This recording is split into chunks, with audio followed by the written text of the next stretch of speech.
네, 감사합니다. 오늘 우리에게 주신 하나님의 말씀은 신약 성경입니다. 스위치 다이저브? 기구해나요? 채널 있지? 했어? 기구해나요?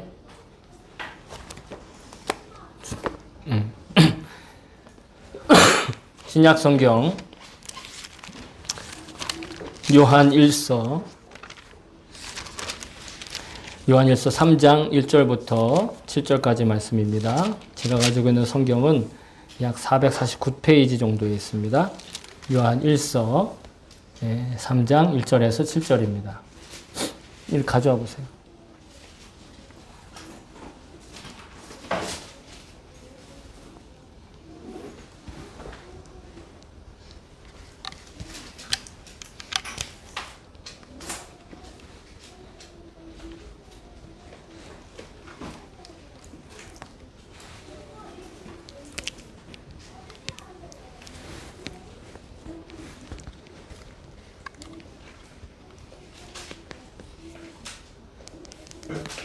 이거 말고 다른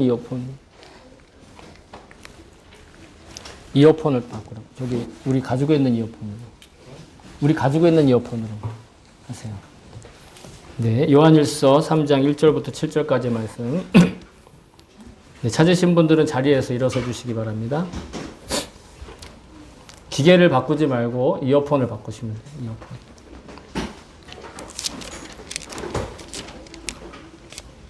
네, 1절부터 7절까지 같이 받들어 읽도록 하겠습니다. 시작. 아버지께서 우리에게 얼마나 큰 사랑을 베푸셨는지를 생각해 보십시오. 하나님께서 우리를 자기의 자녀라 일컬어 주셨으니 우리는 하나님의 자녀입니다. 세상이 우리를 알지 못하는 까닭은 하나님을 알지 못하기 때문입니다. 사랑하는 여러분, 이제 우리는 하나님의 자녀입니다. 앞으로 우리가 어떻게 될지는 아직 밝혀지지 않았습니다만 그리스도께서 나타나시면 우리도 그와 같이 될 것임을 압니다. 그때 우리가 그를 참모습대로 뵙게 될 것이기 때문입니다. 그에게 이런 소망을 두는 사람은 누구나 그가 깨끗하신 것과 같이 자기를 깨끗하게 합니다. 죄를 짓는 사람마다 불법을 행하는 사람입니다. 죄는 곧 불법입니다. 여러분이 아는 대로 그리스도께서는 죄를 없애시려고 나타나셨습니다. 그리스도는 죄가 없는 분입니다. 그러므로 그리스도 안에 머물러 있는 사람마다 죄를 짓지 않습니다. 죄를 짓는 사람마다 그를 보지도 못한 사람이고 알지도 못한 사람입니다. 자녀들이 여러분, 아무에게도 미혹을 당하지 마십시오. 의를 행하는 사람은 하나님이 의로우신 것과 같이 의롭습니다. 아멘. 주의 말씀입니다. 모두 자리에 앉아주시기 바랍니다. 기꺼이로? 기꺼이나요? 기꺼이나이ですか?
오케이.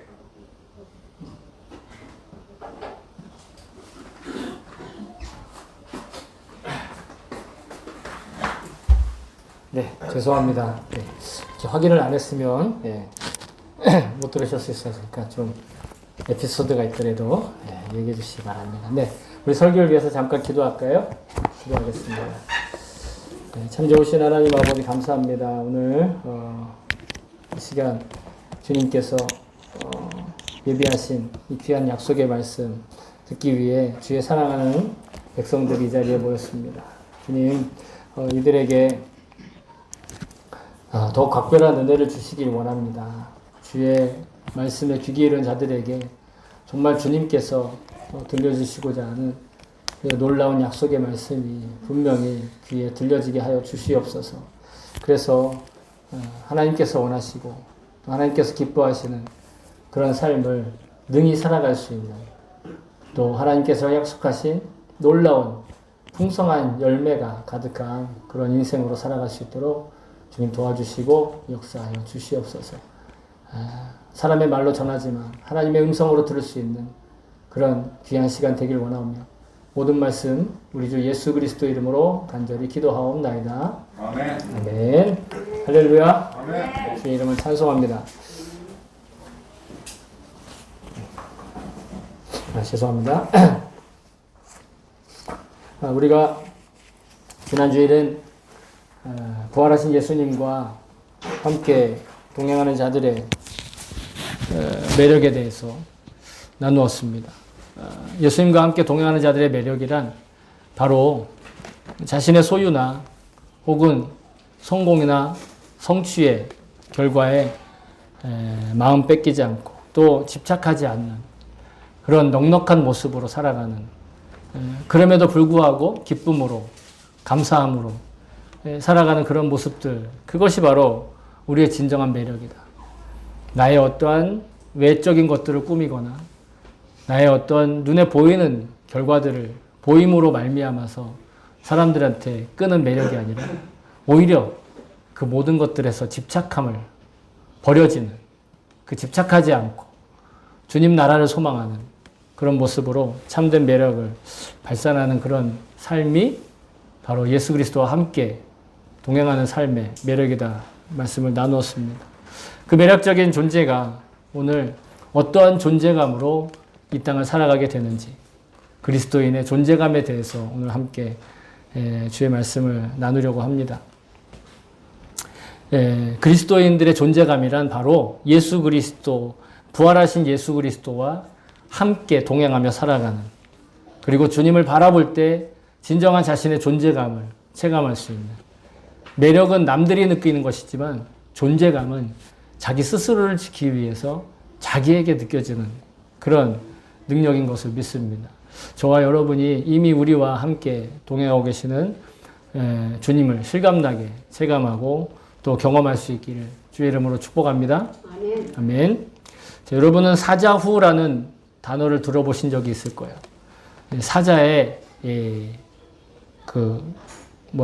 사자의 울음소리라고 직역할 수 있는데, 이게 이제 중국 고사에서 시작됐습니다. 어느 농가에 새끼 사자를 데려다가 농부가 자기의 양 키우는 그 우리 안에 넣고 키웁니다. 그랬더니 새끼 사자가 자기가 사자인 줄 모르고 주변에 다 양이니까 양처럼 우는 것을 배우고 양이 먹는 걸 먹으려고 하고 양이 되려고 하는 거예요. 왜냐하면 자기는 자기의 모습을 알지 못하고 다 주변에 양들밖에 없으니까. 그래서 양인 것처럼 살고 좀 몸집이 큰 양처럼 살았어요. 사자는 커지면 양보다 몸집이 커지니까. 그러면서 늘 이지매를 당합니다. 넌 색깔도 왜 이래? 넌 울음소리도 왜 양처럼 소리를 내지 못하는 거야? 너는 이것도 제대로 왜 못 먹어? 그러면서. 그러다 어느 날 저 멀리서 들리는 숫사자의 포효하는 소리를 어렴풋이 들려옵니다. 그 순간 자기 안에 사자의 본성이 그 피가 끓고 결국은 자기의 사자의 본성을 깨닫게 됩니다. 그리고 지금까지 자기가 흉내내려고 했던, 따라가면서 살았던, 그리고 괴롭힘 당했던 그 양 우리 안에서 이제는 자기의 이 먹이가 된 양 한 마리를 물고 그 우리를 탈출해서 자기 사자의 본연의 모습을 회복하는 그런 고사에서 사자의 울음소리가 사자를 일깨운다라는 것이. 사자의 울음소리를 들을 때 진정한 나의 사자의 모습이 나타나고 드러난다 할 때 그때 그 사자후라는 말이 지금도 쓰이고 있는 것이죠. 오늘 본문은 바로 사도 요한이 그렇게 박해가 심하고 또 사람들로부터 괴롭힘을 당하고 방해를 받는 그런 그리스도인들을 향해서 그들의 진정한 본성인 그 존재의 가치를 일깨우는 사자후와 같은 영적인 사자후와 같은 그런 고백으로 성도들한테 전한 이 말씀이 오늘날 우리에게도 오늘날 여전히 그리스도인으로서의 사자와 같은 그런 정체성을 회복하는 그런 음성으로 들리실 수 있기를 다시 한번 주의 이름으로 축복합니다. 그래서 오늘 본문의 1절은 그 사자후로서 첫 번째 우리에게 뭐라고 말씀하시냐면 그런 어려운 시기에 박해받는 시기에 또 주변에 자기와는 다른 영적인 형편이 자기와는 다른 전혀 상관없는 그런 환경에서 살아갈 때 가장 먼저 우리가 하나님의 사랑을 얼마나 받고 있는지 얼마나 큰 하나님의 사랑을 받고 있는 존재인지를 먼저 기억하라 하십니다. 여러분 우리 인생에 괴로운 일이 있을 수 있고 문제가 있을 수 있고 도무지 극복할 수 없을 것 같은 그런 정말 산과 같은 그런 일들이 우리 앞에 나타나죠. 그때 많은 사람들이 문제의 해법만을 찾고 누가 이 문제를 해결해 줄까를 찾고 자기가 어떻게 이것을 넘을까를 찾는데 우리는 그때 가장 먼저 생각해야 될 것이 하나님이 나를 얼마나 사랑하시는가를 먼저 생각해야 된다는 거예요. 어떻게 보면 굉장히 뚱딴지 같고 황당한 이야기인 것 같고 별 상관없는 이야기인 것처럼 느껴질지 모르겠지만 그 어떤 어려움이 있더라도 직접적인 그 어떠한 문제 해법을 찾기보다 먼저 하나님이 우리를 얼마나 사랑하시는가를 그 순간에 떠올리는 것. 여러분 그것이 우리의 그리스도인의 존재감을 일깨운다라는 거예요. 문제를 해결해서 아니면 내가 어떤 노력을 해서 내 실력으로 그 문제를 해결한다고 해서 우리의 존재감이 느껴지는 게 아니라 진정한 우리의 존재감은 어떠한 문제를 만나더라도 어떠한 난관을 만나고 어떠한 실패를 했더라도 어떠한 괴로운 일에 있더라도 어떠한 정말 말로 다 표현할 수 없을 만한 좌절에 있더라도 하나님이 우리를 얼마나 사랑하시는가 그것을 먼저 떠올리는 거예요. 어떤 목사님이 성경을 꽉 짜서 엑기스로 내면 단 한마디 사랑이라는 말로 응축된다라는 예화를 말씀하신 적이 있는데 여러분도 아마 들어보셨을 거예요. 사랑, 이 성경을 짜고 짜면 결국 남는 건 사랑이다. 그 정도로 성경은 사랑을 아주 강력하게 증언하고 있죠. 특별히 하나님의 사랑을 증언하고 있잖아요. 여러분 성도라고 한다면 누구나 다 한 번쯤은 암송해 보셨을 요한복음 3장 16절의 말씀이 하나님이 세상을 이처럼 사랑하사 독생자를 주셨으니 아멘. 독생자를 주실 정도로 이 세상을 사랑하셨다. 우리 일본어 성경은 독생자를 주실 정도로가 먼저 나와요. 가미와 소노 히도리고 오와타에니 나타 호도니 요오 아이사랬다. 영어도 그 순서가 그 순서예요. 영어도 먼저 하나님이 자신의 아들을 이 세상에 희생제물로 주셨다. 그 정도로 하나님이 이 땅을 사랑하셨다라는 거죠. 그 정도로 하나님이 이 땅을 사랑하셨다라는 거예요. 하나님께서 이 세상을 말씀으로 창조하셨어요. 아시죠? 태초에 하나님이 천지를 창조하셨어요. 그러니까 이 세상은 누구 겁니까? 하나님 거예요. 그러니까 하나님의 것이니까 하나님이 사랑한다. 하나님이 사랑하신다. 너무 당연한 이야기죠. 그런데 하나님이 이 세상을 어떻게 대하고 사랑하시는가? 단지 이 세상을 하나님이 쥐락펴락할 수 있는 그래 이거는 내 거야 하면서 이렇게 남의 대로 할 수 있는 것으로 여기시는가? 여러분 우리말 중에 소유물이라는 말이 있고 소장품이라는 말이 있어요. 내가 가지고 있는 건 똑같아요. 그죠? 내가 소유하고 있는 거나 내가 소장하고 있는 거나 같아요. 그렇잖아요. 근데 소유하고 있는 거는요. 쓸모가 없으면 어떻게 돼요? 유용하지 않으면 어떻게 되죠? 당장 버려요. 정리하고 버리잖아요. 우리가 가지고 있는 소유들은 쓸모가 없으면 버려요. 근데 소장품은 어때요? 나에게 소장 가치가 있고 이것을 내가 소장하고 있다 그러면 쓸모가 없어도 안 버려요. 쓸모가 사라져도 내가 어떤 쓸데가 없어도 어떻게 해요? 끝까지 그거를 간직해요. 아무런 유용성이 없어도. 그게 소유물과 소장품의 차이인데 하나님의 사랑은 우리를 어떻게 하시는가? 단순한 소유물이 아니라 하나님이 자신의 스토리와 의미를 품어주신 소장품과 같은 그러한 존재로 우리를 여겨주시고 이 세상을 사랑하신다는 거예요. 우리도 단순히 가지고 있는 것과 내 인생에 어떤 의미를 품고 있는 것을 가지는 것은 전혀 다르게 생각하잖아요. 이 하나님의 사랑은요, 그런데 하나님이 하나님을 믿는 사람이나 믿지 않는 사람에게나 누구에게나 다 동일한 능력으로 우리에게 주시는 사랑이에요.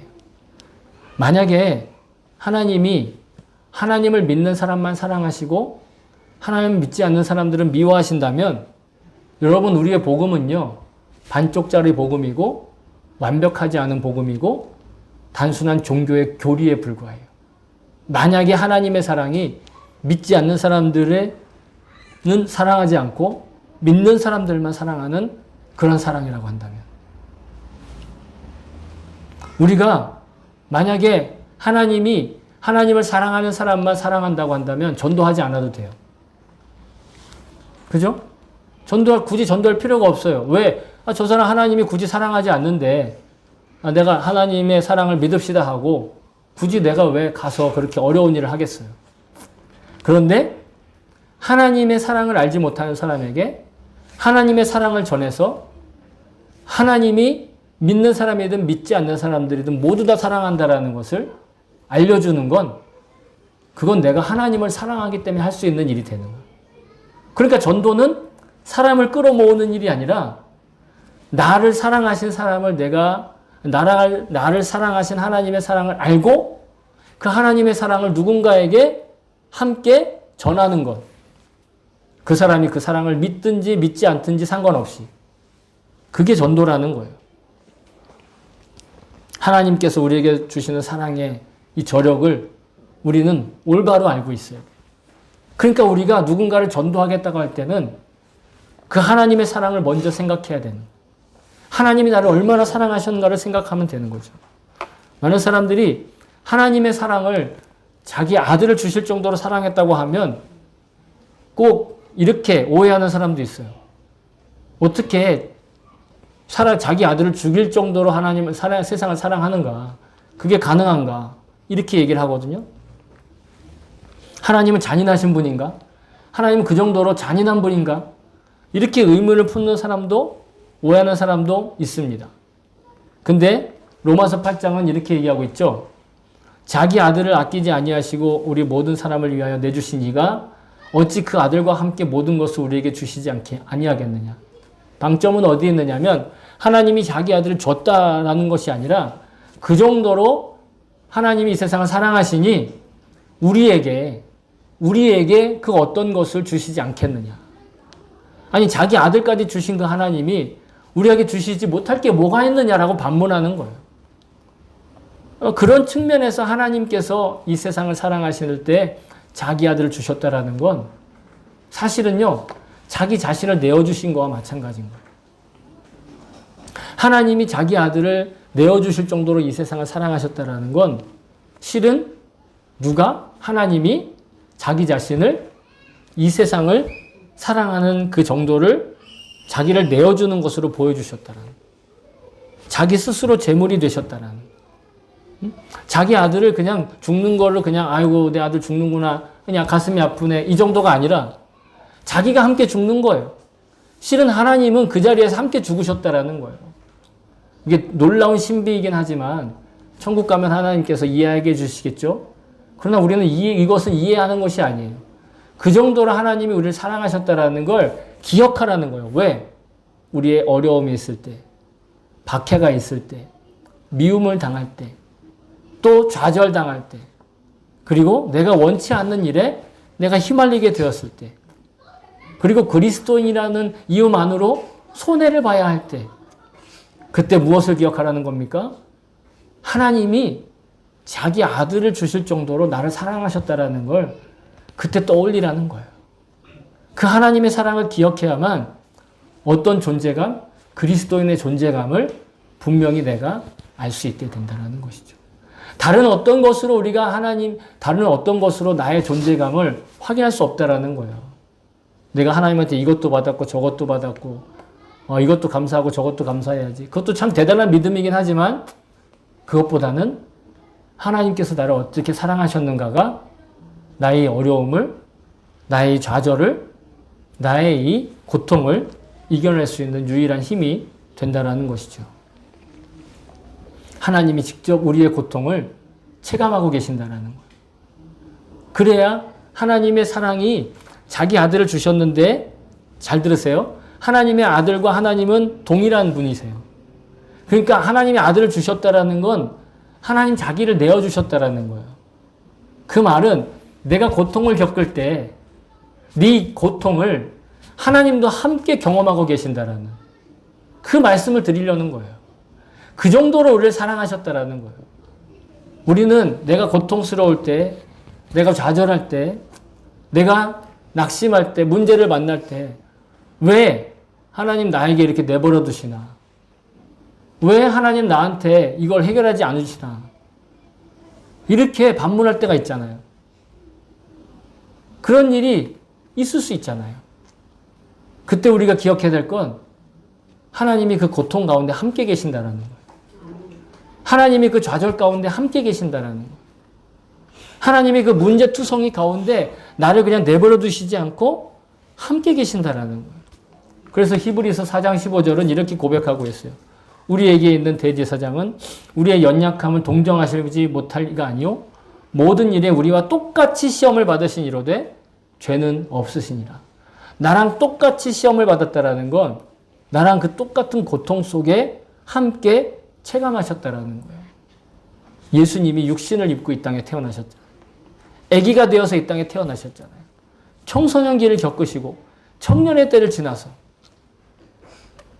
그리고 공생의 시간을 겪으면서 끝내는 십자가의 그 고통까지 감내해내셨다라는 거예요.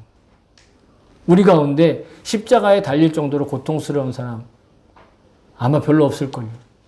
그냥 느낌은 그럴지 모르겠지만 근데 예수님은 실제로 겪으셨다는 그러니 우리의 어떤 고통도 우리의 어떤 문제도 예수님은 다 어떻게 해요?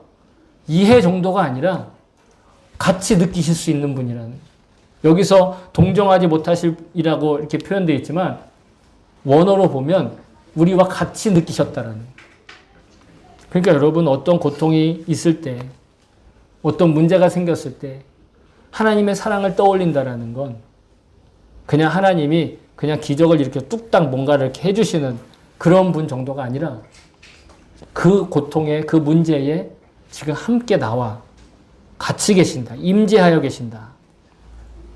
이렇게 보실 수 있다는 것입니다. 예수님은 육신으로서 그 고통을 감내했잖아요. 그래서 그것을 피하고 싶었잖아요. 그리고 예수님이 십자가에 달리셨을 때 여러분 예수님이 십자가에 달리신 7가지 말 중에 이 말 아마 기억하실 거예요. 응? 엘리 엘리 라마 사박다니. 그죠? 하나님 하나님 어찌하여 나를 버리셨나이까. 사실은 이 고백은요. 시편 22편의 고백이에요. 여러분 시편 23편은 여호와는 나의 목자시니 하고 시작되잖아요. 시편 22편 그러니까 23편 그 앞에 22편은 이 말로 시작해요. 나의 하나님 어찌하여 나를 버리셨나이까.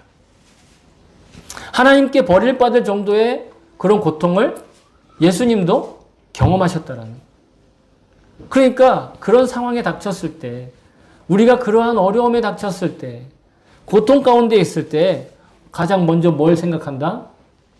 예수님의 사랑, 하나님의 사랑, 예수님을 제물로 드릴 정도로 이 세상을 사랑하신 그 사랑을 떠올리라는 거예요. 근데 그럼에도 불구하고 이 세상은 우리를 알지 못해요. 복음을 알지 못해요. 그러니까 어떻게 해요? 하나님을 알지 못하니까 여전히 우리를 박해하고 여전히 우리를 무시하고 여전히 우리에 대해서 그렇게 중요하게 생각하지 않아요. 우리의 고국인 한국은 그래도 그리스도인들이 꽤나 많으니까 4-5명 중에 1명은 그리스도인이잖아요. 길 지나가다가. 그죠? 근데 일본은 어떻습니까? 1000명에 1명이 그리스도인. 실제로 1000명, 지나가다 1000명 중에 1명을 만날까 말까 하긴 하지만 확률적으로 보면 1000명 중에 1명이 그리스도인. 내가 스쳐 지나가는 1000명 중에 겨우 1명이 있을까 말까 하다라는 거예요, 실제로. 세상이 하나님을 알지 못하기 때문에 그런. 아까 말씀드렸던 세상이 하나님의 사랑을 알지 못하는 거예요. 심지어 원래 사도 바울도 어땠어요? 하나님의 사랑을 제대로 알지 못했어요. 사람들을 박해했죠. 그때 예수님이 사도 바울에게 네가 왜 나를 박해하느냐 물으셨다라는 거예요. 아까 또 말씀드리지만 예수님께서는 예수 믿는 사람의 고통을 그냥 예수 믿는 사람들의 고통으로 보시지 않고 예수님의 고통으로 느끼셨다라는 거예요. 여러분이 고통스러울 때, 여러분이 뭔가 좌절스러울 때, 여러분이 한숨이 나오고 낙심될 때 여러분 예수님도 함께 그 감정을 느끼고 계신다라는 거예요. 예수님이 나와 멀리 떨어져가지고 동떨어져가지고 그냥 내버려 두고 계시지 않는다는 것. 여러분 꼭 기억하시기를 바랍니다. 하나님을 사랑하는 우리에게는 어떤 소망이 있을까요? 세상은 알지 못하고 내가 예수 믿는 것 세상이 인정도 안 해주고 뭔가 뚜렷한 결과도 없는데 그럼 우리는 어떤 소망을 갖고 살아야 하는 건가요? 그냥 언젠간 잘 되겠지. 이 상태가 계속되진 않을 거야. 언젠간 내가 성공할 거야. 이런 막연한 소원을 가지고 있고 막연한 희망을 가지고 있으면 될까요? 만약 그렇다면 그건 우리의 육신을 가진 우리의 인간적인 이상향일 뿐 진정한 소망이 될 수 없다라고 저는 생각합니다. 그리고 만약에 우리가 하나님께 소망을 두지 않고 행한 일들이 성공했다. 그런다면 그것은 우리에게 저주로 가까운 지름길이 될 수 있다. 오히려 하나님께 소망을 두지 않고 나의 이상형으로 내가 노력해서 내 실력으로 뭔가를 이루어낸 것, 그것이 성취되었고 성공했다면 내가 그래서 어떤 문제가 생겼어요. 그 문제에 대해서 내가 지금까지 이렇게 해왔던 경험이 있어요. 아니면 내가 누군가 떠올라서 그 사람에게 연락했더니 문제가 해결돼요. 그러면 그것이 진정한 성공일까요? 오히려 그것이 우리에게 저주로 향하는 지름길이 될 수 있다는 거예요. 성경이 우리에게 그렇게 얘기한다는 거예요. 왜냐하면 여러분 사도 바울이 디모데에게 이 말세에 일어날 일들에 대해서 얘기해 줬거든요. 잘 들어보세요. 디모데에게 이렇게 편지합니다. 너는 이것을 알라. 말세에 고통하는 때가 일어나. 여러분 고통하는 때라고 그랬어요. 분명히. 근데 잘 들어보세요. 사람들이 자기를 사랑하며 돈을 사랑하며 자랑하며 교만하며 비방하며 부모를 거역하며 감사하지 아니하며 거룩하지 아니하며 무정하며 원통함을 풀지 아니하며 모함하며 절제하지 못하며 사나우며 선한 것을 좋아하지 아니하며 배신하며 조급하며 자만하며 쾌락을 사랑하기를 하나님 사랑하는 것보다 더하며 경건의 모양은 있으나 경건의 능력은 부인하니 이 같은 자들에게서 내가 돌아서라. 이게 고통스러운 때라는 거예요. 여러분 고통이 느껴지시나요? 예수님은 이러한 상황이 고통스럽다고 하는데 여러분 요즘 세상을 보세요. 요즘 세상 이렇게 살아가고 있는데 사람들이 고통스러워하나요? 사람들은 고통스러워하지 않아요. 가만히 잘 보세요. 하나님을 믿는 사람이 아니라 그냥 보통 사람들이 이런 시대를 살 때 고통스러워하지 않는다니까요. 자기 사랑하고 돈 사랑하고 자기 자랑하고 예? 또 부모랑 서먹서먹해지고 뭐 거룩하지 않게 살고 그냥 쾌락 위에서 살고 오히려 뭐 싸나운 것 자기가 더 사납다라는 걸 막 자랑해요. 누가 더 사나운지를 자랑하는 시대에 살고 있어요. 근데 사람들이 고통스러워하지 않는다라는 거예요. 그러니까 말세라는 거죠. 근데 이때가 고통스러운 때라는 거예요. 그것이 고통스럽다라는 거예요. 왜? 하나님을 알지 못하니까. 하나님을 아는 사람은 이러한 모습들의 고통을 느낀다라는 거예요. 이러한 모습들을 보면 안타까워한다라는 거예요. 좋아하고 낄낄거리고 웃고 어떻게 저러지라고 하는 게 아니라 가슴 아파하고 애통하고 안타까워하는. 그리고 이 말세에 살게 될 부유한 자들에게는 이렇게 경계하라 하고 얘기합니다. 내가 이 세대에서 부한 자들을 명하여 마음을 높이지 말고 정함이 없는 재물에 소망을 두지 말고 오직 우리에게 모든 것을 후히 주사 누리게 하시는 하나님께 두며 선을 행하고 선한 사업을 많이 하고 나누어 주기를 좋아하며 너그러운 자가 되게 하라. 이것이 장래에 자기를 위하여 좋은 터를 쌓아 참된 생명을 취하는 것이니라. 단지 돈 있는 사람을 얘기하는 것이 아니라 우리가 말세에 이런 사람들은 고통스러워하지 않지만 우리의 영혼이 고통스러워하는 이 시대를 당하게 될 때 그때 이 눈에 보이는 돈이나 눈에 보이는 어떠한 경험이나 성공이나 이런 것들에 소망을 두지 말라는 거예요. 누구에게 소망을 두라? 하나님께 소망을 두라. 그 하나님께 소망을 둔다는 게 뭐냐면 하나님의 사랑에 소망을 두라는 거예요. 하나님이 나를 사랑하셔.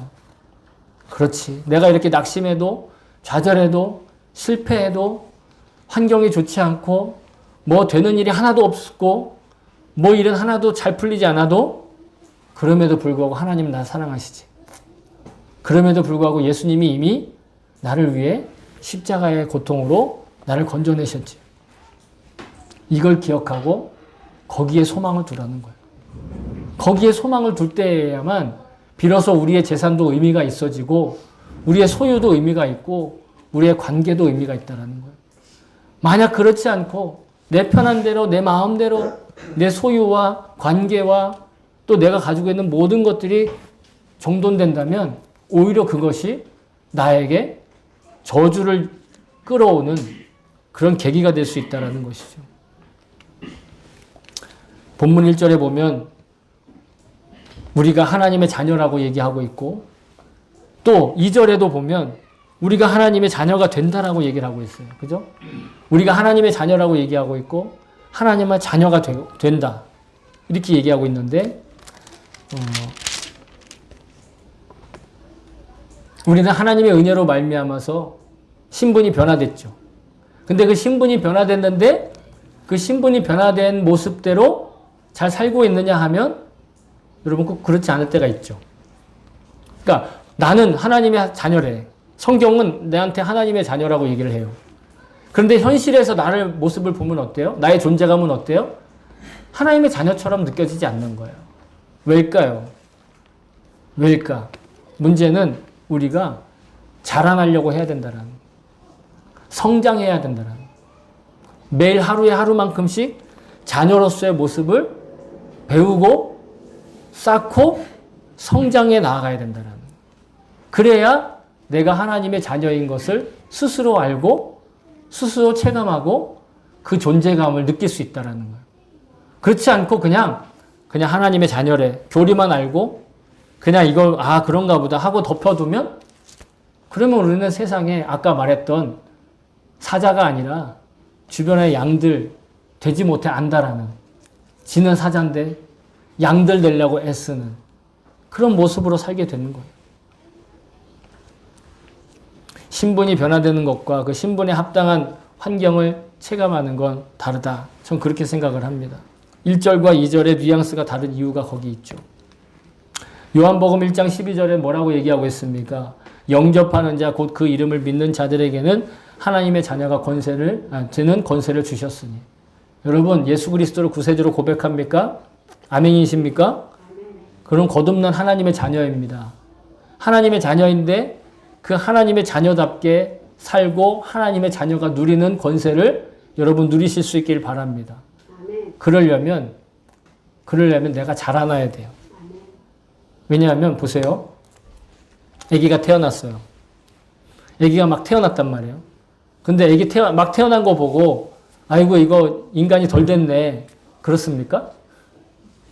그런 사람은 아무도 없어요.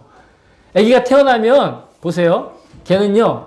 누워가지고 아무것도 할 줄도 모르거든요. 그냥 어쩌다 한번 웃어주면 어른들이 막 난리가 나죠. 그 정도로 할 수 있는 게 아무것도 없는데도 그냥 누워만 있는데도 사람이라고 얘기를 해요. 그죠? 근데 만약에 1년이 지나고 5년이 지나고 3년이 지났는데 덩치는 컸는데 여전히 누워있으면 이건 슬픈 이야기가 되는 거예요. 웃을 얘기가 아니라 정말로 그렇게 되면 그건 그 집안의 우환이 되는 거예요. 몇 개월 동안은 계속 누워있고 아무것도 안 하고 기저귀도 다 갈아주고 그냥 앵앵거리가만 해도 그 존재만 봐도 기쁨이 되는 존재지만 그것이 10년이 지나고 20년이 지나서 그렇고 있으면 이건 비극이에요. 그쵸? 해피엔딩이 아니라 새드엔딩 아닙니까? 우리는 하나님의 자녀가 되는 권세를 받았고 은혜로 하나님의 자녀가 되었어요. 그러면 이제 하나님의 자녀의 구실을 해야 된다는 거예요. 어린애가 낳아서 자라나가지고 사람 구실을 하게끔 되듯이 장성하여 어른이 되듯이 하나님의 자녀도 마찬가지라는 거예요. 에베소서 13장 15절, 에베소서 4장 13절 15절을 보시면 보세요. 우리가 다 하나님의 아들을 믿는 것과 아는 일에 하나가 되어 온전한 사람을 이루어 그리스도의 장성한 분량이 충만한 데까지 이르리니 이 자라난다라는 거예요. 오직 사랑 안에서 참된 것을 하여 범사에 그에게까지 자랄지라 그는 머리니 그리스도라. 예수님이 머리가 되시고 그 몸된 교회로서 자기 스스로가 설 수 있게 자라나기까지 어떻게 해요? 성장해야 된다는 거예요. 예수 그리스도를 구세주로 고백하는 순간 여러분 우리는 그 은혜에 따라서 거듭난 순간이에요. 마치 아기가 산고를 통해서 어머니의 산고를 지나서 어머니의 산고를 견뎌내고 이 고통을 이겨내고 새로운 존재가 되는 것과 마찬가지로. 그런데 그 삶의 자리에서 계속해서 체험과 배움을 통해 우리는 하나님의 자녀로 자라난다라는 거예요. 그래야 하나님의 자녀가 마지막 때에 예수 그리스도를 있는 그대로 만날 수 있다라는 거예요. 오늘 성경은 우리도 그와 같이 된다라고 고백하고 있습니다. 우리가 예수님과 같이 된다라는 거예요. 놀랍지 않습니까? 왜냐하면 예수님이 부활하실 때 우리 부활의 첫 열매가 되신다고 말씀해 주셨잖아요. 재림하실 때 모든 사람이 잠에서 깨어 영원한 하나님 나라에 들어갈 것이다 약속하셨는데 예수님과 같은 모습으로 변화될 것이다. 이게 약속의 말씀이에요. 여러분 성경이 우리에게 그것을 약속하고 있어요. 그냥 이거는 하는 이야기가 아니라 실제로 우리에게 일어날 이야기라는 거예요. 성경은 뭐라고 얘기하고 있습니까? 마지막 나팔의 순식간에 홀연히 다 변화되리니 나팔 소리가 나며 죽은 자들이 썩지 아니할 것으로 다시 살아나고 우리도 변화되리라. 썩지 아니할 것으로 살아나서 변화된다는 부활하면 영원히 썩지 않은 영생을 얻는 사람이 된다. 그 부활의 존재 그리고 우리가 그 참모습 그대로를 만나게 돼요. 예수님을 그대로 만나게 돼요. 또 고린도후서 3장 18절에는 뭐라고 얘기하고 있느냐? 우리가 다 수건을 벗은 얼굴로 거울을 본 것과 같이 주의 영광을 보매 그와 같은 형상으로 변화하여 영광에서 영광에 이르니 곧 주의 영으로 말미암음이니라. 아멘. 근데 우리가 주 예수 그리스도와 함께 주님처럼 변화될 것이라고 약속하는데 근데 그것이 나의 노력이나 나의 실력이나 어떤 내가 가지고 있는 것이 되는 게 아니라 누가 하신다고요? 성령님이 해주신다라. 그러니까 우리는 그냥 믿기만 하는 거예요. 그러니까 우리는 거기에 소망을 두는 거죠. 우리가 사람들이 소망에 대해서 착각을 하는 게 내가 할 수 있는 뭔가를 딱 해가지고 그대로 탁탁탁 진행되는 걸 소망이라고 생각해요. 근데 성경은 그것을 소망이라고 얘기하지 않습니다. 그건 일한 결과잖아요. 일한 결과니까. 그죠? 그건 소망하지 않는다라는 거예요. 그럼 소망이란 무엇이냐? 우리가 할 수 없는 것을 하나님이 해주시는 것. 그것이 소망이에요. 우리 죽었다 깨어나도 못하는 게 뭐예요? 우리 스스로는 표현이 좀 그렇지만 죽었다 깨어나도 못한다는 표현이 있지만 바로 부활하는 거예요. 여러분 부활은요 자기 스스로 하는 게 아니에요. 누가 해주시는 거예요? 성령님 해주시는 거예요. 하나님이 해주시는 거예요. 그 부활을 하게 해주신다라는 거예요. 우리의 노력으로 되는 게 아니라 우리의 실력으로 되는 게 아니라 그냥 하나님이 약속하셨어요. 마치 우리가 예수 그리스도를 그 이름을 부르면 어떻게 돼요? 거듭나는 것과 마찬가지로. 이제 반드시 그 일을 하게 하실 거예요. 그러니까 이 땅에서 어떤 어려움이 있고 이 땅에서 좌절이 되고 실망이 되고 주변의 양들을 보면서 하나님을 알지 못하는 그런 양들을 보면서 아까 사자후 얘기하듯이 그 주변에 사자가 아닌 것들을 보면서 좌절하고 낙심하고 괴롭힘 당하고 박해받더라도 절대로 낙심하지 않을 이유. 하나님께 소망을 두고 하루에 하루만큼 자라나는 거예요. 성장하는 거예요. 하루에 이틀만큼도 아니에요. 딱 하루에 하루만큼만. 저도 그렇게 매일 감사로 고백하며 매일매일 성장하여 지금 이 자리에 오게 된 줄로 믿습니다. 성경은 우리 안에 범죄하는 것, 그것이 바로 쓴뿌리라고 이야기를 합니다. 우리 안에 쓴뿌리가 남아있으면 성장할 수 없다라는 거예요. 그것은 우리에게 걸림돌이 될 수 있어요. 우리가 쉽게 넘어지는 그런 죄들이 있는데 그 죄들이 우리의 성장을 막는다라는 것이에요. 근데 그 성장을 막는 죄들을 어떻게 관리할 수 있는가? 바로 주님을 믿는 믿음으로 관리해야 한다는. 그 죄를 이기기 위해서 무엇을 하고 죄를 이기기 위해서 이런 방법도 쓰고 죄를 이기기 위해서 저런 방법도 쓰는 게 아니라 어떤 내적 치유를 받고 뭐 어떤 심리학적인 아니면 어떤 무슨 뭔가를 다 이렇게 적용해가지고 이것도 해보고 저것도 해본다고 해서 해결되는 게 아니라 무엇을 해야 된다고요? 하나님을 믿는 믿음을 회복해야 여러분 그 문제를 근본적으로 해결할 수 있다는 거예요. 요즘에는 그러한 힐링하는 혹은 치유하는 뭐 이런 이야기들이 많이 있잖아요. 방법들이 많이 있잖아요. 이렇게 해보세요. 저렇게 해보세요. 전혀 도움이 안 된다는 건 아닙니다. 그런 이야기들이 전혀 쓸모가 없다는 이야기가 아니에요. 중요한 건 뭐냐면 우리가 먼저 하나님을 믿는 믿음 안에서 그런 것들을 내 삶에 적용할 수 있어야 된다는 거예요. 하나님을 믿는 믿음 없이 그냥 이렇게 하면 이렇게 잘 된대. 이런 성격은 이렇게 하면 고치면 된대. 이런 방법들은 이렇게 이길 수 있대라는 것은 우리에게 아무런 도움이 되지 않는다라는 거예요. 왜? 여전히 우리에게 쓴뿌리가 남아있기 때문에. 그 쓴뿌리는 무엇으로 극복하느냐? 하나님을 믿는 믿음으로. 그럼 하나님을 믿는 믿음이란 뭐냐? 하나님께 소망을 두는 거예요. 그 하나님의 사랑에다 소망을 두는 거라고요. 그 예수 그리스도께서 우리를 어떻게 사랑하셨는지에 소망을 두는 거예요. 그것이 우리의 쓴뿌리를 케어낼 수 있다는 거예요. 그냥 쓴뿌리는요, 여러분, 인생의 상처가 쓴뿌리가 아니에요. 그 쓴뿌리로 인해서 인생의 상처가 생기는 거예요. 성경은 말합니다. 오늘 그 마음이 우리 하나님 여호와를 떠나서 그 모든 민족의 신들에게 가서 섬길까 염려하며 독초와 쑥의 뿌리가 너희 중에 생겨나서.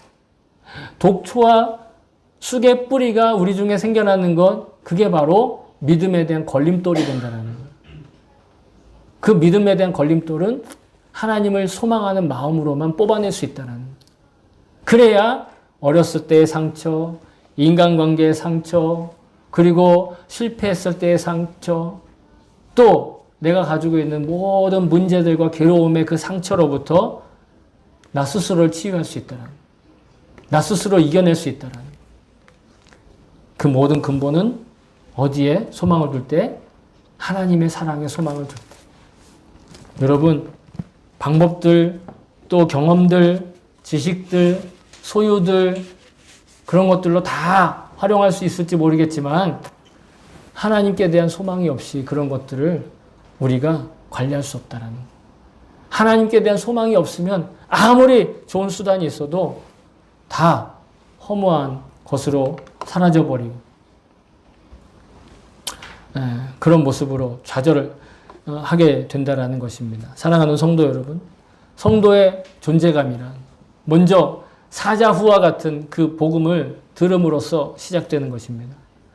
주님과 동행하며 거룩함을 연습할 때 우리는 점점 더 우리의 존재감이 뚜렷해집니다.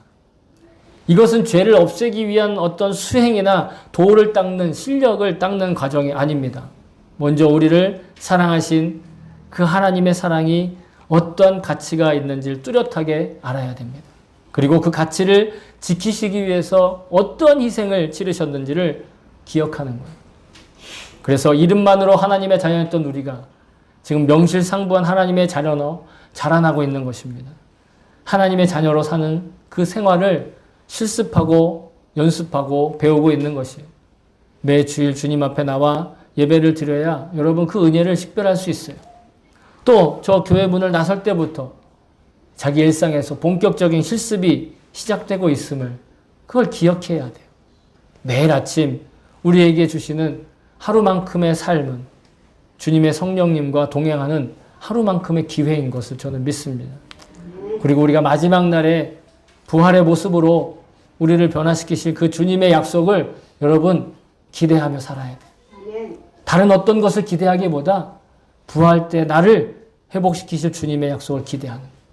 그리고 일상생활에서 성령님과 동행함으로써 그 마지막 날의 약속이 구체적으로 우리의 현실이 될 거다. 여러분 그걸 잊지 말아야 돼요. 저 여러분은 내면의 깊은 뿌리와 같은 쓴뿌리와 같은 불신을 이미 예수 그리스도의 보혈로 씻은 줄로 믿습니다. 그래 이제 정결한 모습으로 마지막 날을 두려워하기보다 기대하고 소망하며 또 마음 안에 흥분으로 기대하며 맞이할 수 있는 그런 그리스도인의 존재감이 분명한 저와 여러분 될 수 있기를 다시 한번 주의 이름으로 축복합니다. 아멘.